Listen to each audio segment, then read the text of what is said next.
Hey there, welcome back to Module 4 about welcome sequences. Here in Lesson 3, we're going to talk about two types of welcomes. This is actually going to be a very short and sweet lesson, which I'm sure you like. So we're going to just talk about two different ways you can go about kind of crafting your welcome sequence now that you did the work in Lesson 2 and know what topics and what emails you need to include.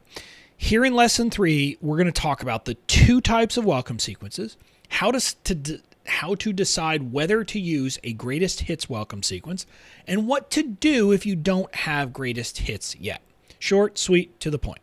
So there are two types of welcome sequences, what I call greatest hits and then what I call thematic sequences. And really, it's not that complicated.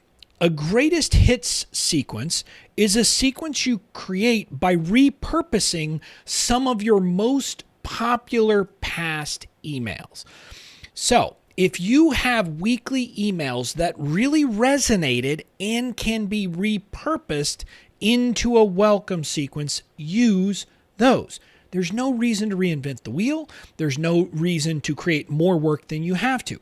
Now, oftentimes when you do this, when you repurpose them, you'll have to tweak the call to action because your call to action for a particular story would have been to go to, for example, a piece of content.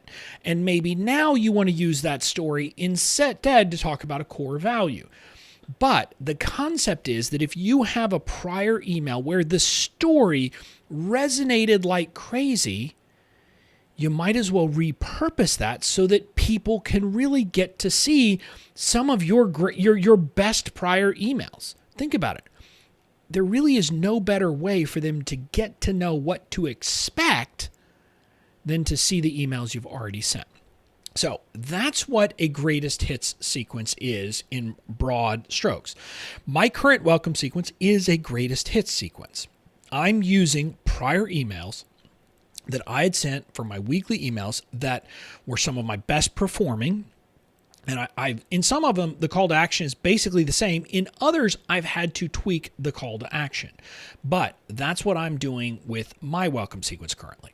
Now, the other option is a thematic sequence. A thematic sequence is a sequence of emails that you write specifically as your welcome sequence. In other words, you're going to use this if you don't have greatest hits yet. Like if you don't have prior stories or prior emails that you can repurpose, you're going to just write a thematic sequence. You're going to write the emails that you have to write for each one of those emails we identified in the last lesson. Now, even if you don't have, and this is kind of a pro tip, even if you don't have greatest hits to use for all emails, if you have good emails that could fit for some of the things you need to send in your welcome sequence, you might as well use them. In other words, even if it's only one or two past emails that were really good, if you could use those as part of your welcome sequence, do it. And so that's the basic concept here. But the key takeaway is this. Repurpose past weekly emails into your welcome sequence if you can to save some work. Now, if you can't, you're going to have to simply write these. But another takeaway I want you to get from this is that if you're just starting out and you go with a thematic welcome sequence now, at some point down the line, you may want to come back and swap it out with some of your greatest hits. If you have some emails, some weekly emails that are classics that people love, that people in your audience talk about, you're going to want to bring those back and so that new subscribers get to see those emails as well. So that's the key takeaway. And that's it for this lesson. Now, in the next lesson, we're going to talk about the nitty-gritty details about creating your welcome sequence, like how to approach writing your emails, and then how many emails to write and how to space them out in your sequence. So I'll see you in the next lesson.